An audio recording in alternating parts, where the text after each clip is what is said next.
You're watching Let the Quran Speak. We're looking at misunderstood Quranic verses, those verses that you read and pass by and then you don't give it another thought. But, that's what we're here to do today. Welcome, Dr. Shabir. Pleasure to be on. Sometimes we read some verses and we just think, okay, we know what it means. Yeah. But this is a moment for us to take some time, reflect and think, okay, do we really understand this verse as it should have been understood? That's right. So the verse we're dealing with is from chapter 6, Dr. Shabir. It's verse 28.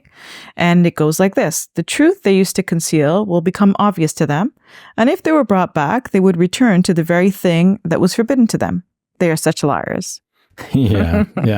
So the previous verse, Sophia, says that, if you could see them on the day of judgment as they stand at the brink of the fire, and they're saying, if God could send us back into the life of the world, we would not disbelieve and, we'd be good people, basically, so we wouldn't end up here. And now this verse says, بَلْ بَدَا لَهُمْ مَا كَانُوا يُخْفُونَ مِنْ قَبْلُ. But what has become manifest now is what they were hiding previously. وَلَوْ رُدُّوا لَعَادُوا لِمَا نُهُوا عَنْهُ وَإِنَّهُمْ لَكَاذِبُونَ. If they were, in fact, to be sent back into the world, they would go back to doing the things that they were prohibited from doing in the first place. So what they're saying now is not true, that if they go back into the world, they will be good people.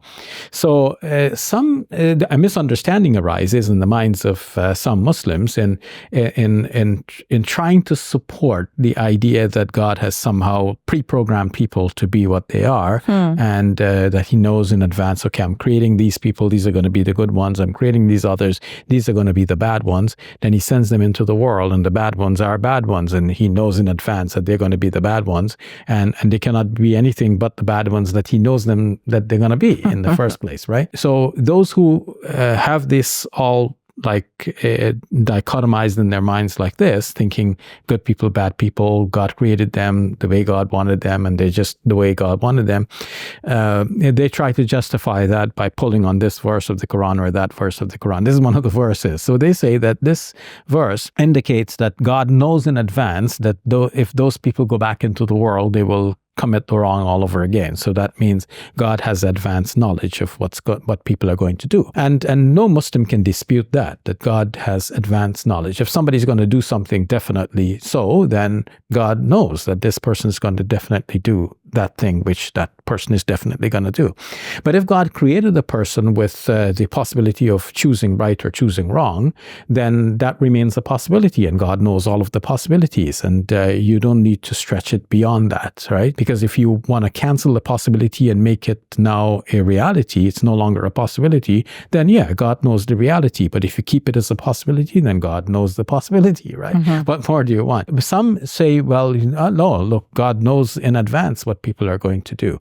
But what they're missing here is that this is after people have lived a whole life and they have developed a certain character. You see, what we do and what we say changes us. If you say happy things, you become happy. Even if you say the word happy, you start feeling like happy because you just said the word happy. So what we say has an effect on us, and some of the effects are momentary, but the more and more we do something, the more these momentary effects become like a permanent part of our character. If we're always speaking positively, we develop a positive character.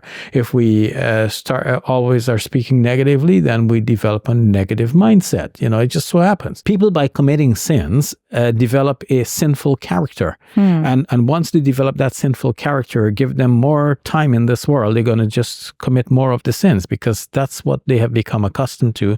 That's now ingrained in them. So by the time people end up in the hellfire and they have formed this character for themselves that will in a way ensure that they will commit sins. The Quran speaks about an-nafsul ammara bis-su, the inner self that commands the person to do evil things. So if that person already has developed this character character which commands the person to do evil things, you send that person back into the world with the same character, then naturally they're going to be commanded by their inner self to commit sins. That's what they're going to do. God knows that what they're going to do because they have already developed that character, and judging from that character, you can see, okay, like it's like almost like a teacher looking at students and knowing, okay, this one will pass and this one will fail.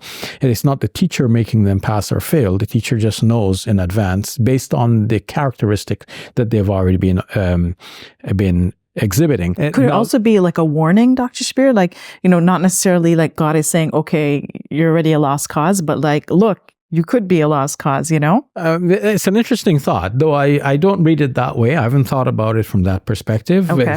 It's a thought that you will now leave in my mind. And after this show, I'll certainly think more about it. But for the moment, I would say that this verse it shows that God, yes, he knows what people are going to do based on the characteristics that they've already exhibited.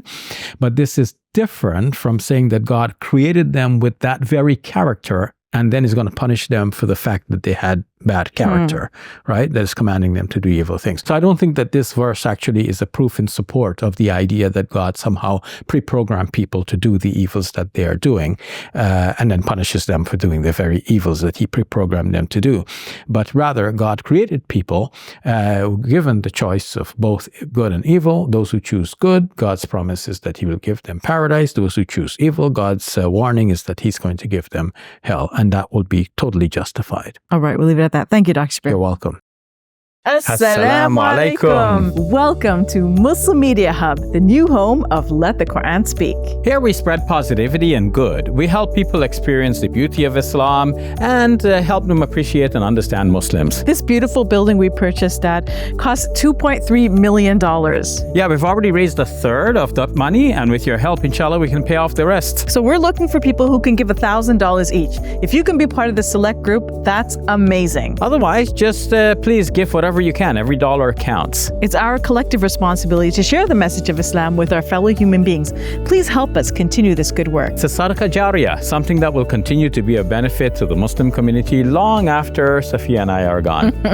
Please support our work at muslimmediahub.com. Your support is zakat eligible and tax deductible. May Allah bless you and your loved ones today and always. Assalamu alaikum. Assalamu alaikum.